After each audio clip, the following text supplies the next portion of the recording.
welcome back to my studio. This is Emma. Welcome to 2021. I hope you've had a very peaceful time over Christmas and some rest and some tranquility and maybe some fun with, you know, the parts of your family you've actually been able to meet up with, depending on where you are in the world. We had a very peaceful time. There was just myself and my husband in the end, and actually it was lovely because he went down and dug in the vegetable patch on Christmas Day, and I sat in the kitchen. That's a Freudian slip. I sat in the kitchen with the cat on my knee, and I did little things like writing letters to people, and we just had a really lovely day. It was beautiful. So it's very, very cold at the moment here in the UK. I don't know what it's like where you are, but it's pretty icy out there. As you can see, I've got all my layers on. I'm keeping warm wherever I am. I'm so grateful to have a warm studio. It's really lovely. I'm trying to think what there is to tell you. I know I'd started this last time, and I'm going to show you some more of my process on it. It's a little sampling I'm doing for some flowers. I want to have a little play, so we'll get into that shortly. Those of you who missed my last video, if you're new here, a special warm welcome to you. This is the Be Creative magazine that's out at the moment. It's the January issue. I think it's issue 195. And look, on the front cover is my little bowl, which is here. It's a lovely little fabric bowl, which is made out of scraps and free machine embroidery. And inside the magazine, there's full instructions on how to make it. So if you're interested in doing that, I think Be Creative magazine is just lovely. It's full of lots of colour and inspiration and all kinds of different things. It's got, you know, hand stitching and machine stitching and all kinds of lovely things that people are making. It's got real people, it's got real artists, and I was really thrilled to be asked to write an article for them again. And so if you want to make this little bowl, that's the place to go. So last time, if you weren't here last time, I was making use of this box of fabrics here. I was feeling quite spring-like, and as I say, I started with this little sample, which is what I'm going to show you next. I'm going to do some embellishing, probably some free machine embroidery, and just some playing with fabrics, because that's what makes my heart sing. I think anything creative is good. I feel that being creative and allowing yourself the time to be creative is a form of self-care, to be honest. No matter what you're doing, whether you're drawing, painting, making lovely food for your family, playing around in your, I don't know, just playing with your fabrics, just getting a box of fabrics like this out if you've got some to play with. If you're a knitter or a crocheter, whatever it is you do, I think us women particularly are not very good at allowing ourselves the time to do these things, especially when there's a lot of family stuff going on. We've all got a lot of pressure on us at the moment, and especially in the UK, obviously, as lockdown has come upon us again. So I think looking inside yourself, finding your inner sort of depths is what this is all about, and creative processes are just, you know, so relaxing, they're so therapeutic, and it's about allowing yourself the time to do them. It doesn't matter what it is. So anyway, without further ado, I shall get to my, ooh, sorry, that's dropping off. That's the stitch and tear that I'm going to use behind this little sample. In fact, I haven't pinned all the bits on very well, have I? So we'll get to the making. Let's cut to the grist of this mill and get to the making. Okay, so I've got my little piece of fabric here with the lace on, and underneath it all, somewhere you can see I've got a little piece of stitch and tear, and all I'm going to do with these little pieces, and I'm going to do a little bit of free machine embroidery just to hold these pieces of lace in place before I add on leaves and flowers. Okay, so I've got my machine set up for free machine embroidery. I've lowered the feed dog teeth underneath here. I actually drop my top tension a little bit because I find that's really quite helpful, but you must do whatever your machine likes. And I also put my stitch length onto 0, and then I have my darning foot on here, or embroidery foot, and off we go. We'll do a little bit of this. And all I'm doing is a little bit of waggling. I don't want it to be in straight lines. And this is where free machine embroidery is really helpful, because you can just wander around where you want to go.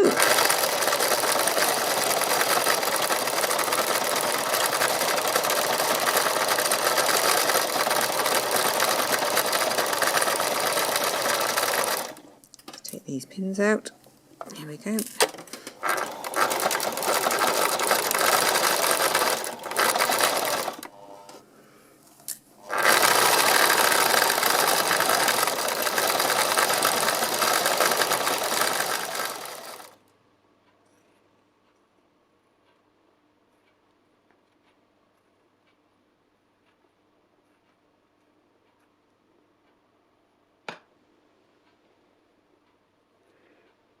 This is me just cutting out little basic leaf shapes, you know. They're a bit rough and ready, but that doesn't matter because the overall effect I think will be nice. I'm not, as I say, looking for a botanically accurate thing here.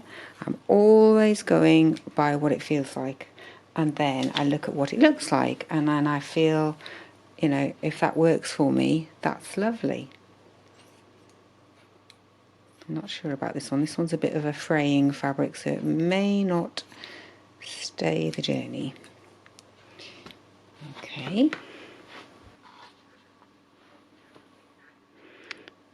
Let's just see where I want to put these. This is very much just playing around, putting some little leaf shapes on, seeing if I like the colours, and just playing really. Got little bits of wool there to hold it all together. Maybe that needs a bigger one down there. Maybe that needs a smaller one. That needs a smaller one there. What I might do with this one is cut it up a little bit. Make it a bit smaller. Put that one on there, like that. Okay. So I think that's probably enough leaves. And I think what I'll do next is I'll get some flower heads cut out next.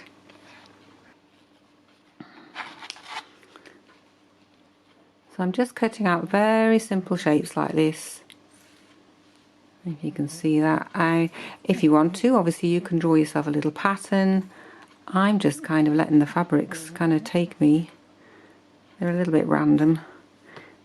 But what I really want to do is just create some very simple shapes that then the stitching will do the rest for me. It's a bit like, I've been watching some painters on Instagram recently, and they just create these layers of colour using sort of almost blobby shapes, just quite random shapes, but as they build up the colours and they build up the layers, you then start to produce the actual, I don't know, the flowers or the fruit or whatever they're doing.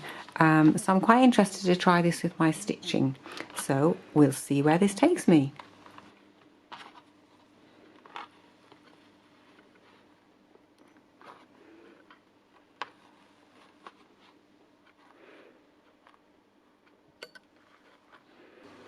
Okay, so I'm set up here for free machine embroidery. I've already done a little bit on here. I've actually stitched down the leaves because you need to work from the bottom upwards.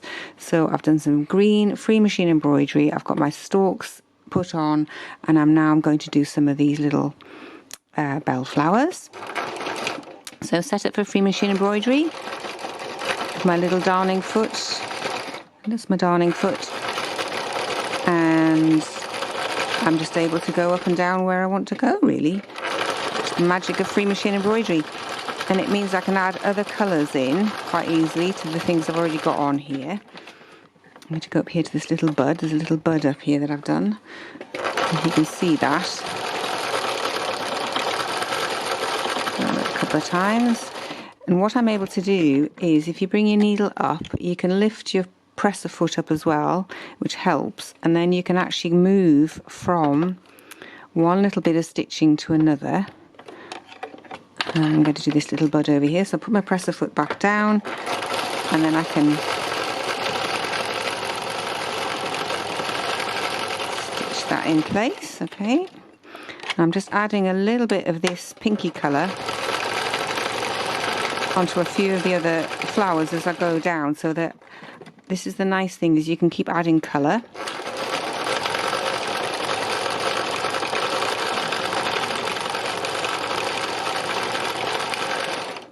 Get the pins out.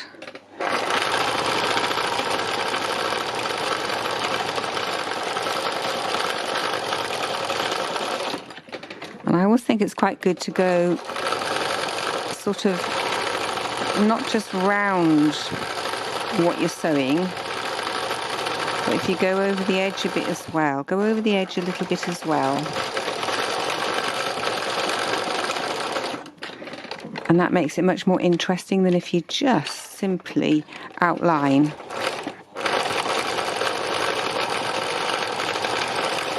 And take that pin out. There we go.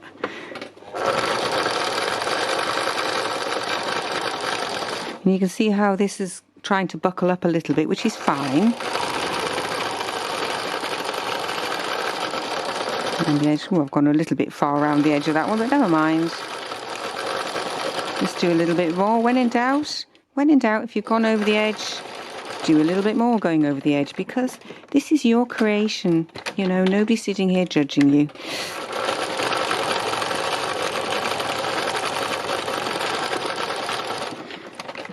And I think I'm going to change my thread and do these darker ones with a slightly darker thread.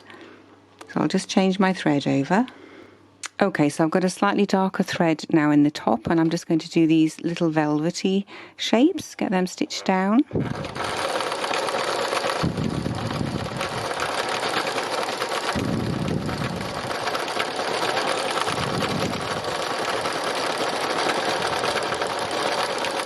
Just going around the edges a little bit more, and I'm just going to come up over here. Sometimes when you're going from shape to shape, you don't actually have to lift your presser foot. Sometimes there's enough slack. Just by pulling the wheel round on your sewing machine, it lets the needle go up and down, and it pulls the thread so you get enough slack so you can move it. So I just kind of want to go around the edges of this one a little bit more. It's such a lovely game, this, because it's a bit like drawing or painting. You're constantly adding a little bit more colour, a little bit more colour, and you can stop any time and you can look at it. It looks a bit messy at the moment because I haven't cut all my threads off, and what I want to do now is do some little stamens. So I'm just going to choose a thread and do some little stamens poking out of the bottom of these flowers. Okay, so I've got quite a dark, I think it's quite a purpley thread really, that I thought I'd do some of the stamens with. I'm just going to experiment with what I want. I'm not quite sure how I want to do these, and maybe, you know, if I was doing this on a real piece, this is just my little sample, don't forget. If I was doing this on a real piece, I might want to do them before I actually sew down these little coloured pieces. So this is the beauty of sampling.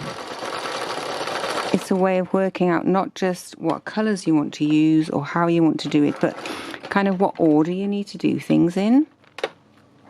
So you can see there now I've got some little stamens popping out of there. I think I might keep the same colour for these ones as well.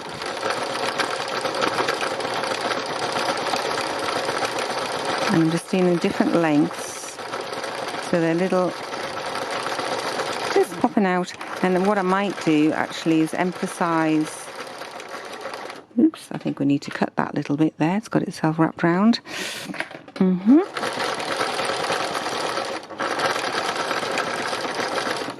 See, I'm just doing a little bit of outlining of that because I think that looks quite nice. And I'm going to do some more stamens over here.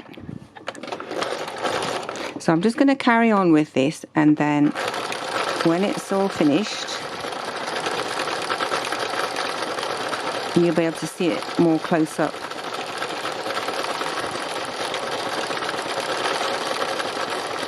And this is very much artistic license. It's getting kind of further and further away from my drawing as I stitch, but it doesn't matter. It's all been a process, and by allowing the creative process and the fabrics and the threads and this actual stitching process to take me somewhere, it's really good, it's lovely. So I think I'm going to change the top thread again, and I'm going to do these ones in a slightly different shade, and then I'll show you all when I've finished.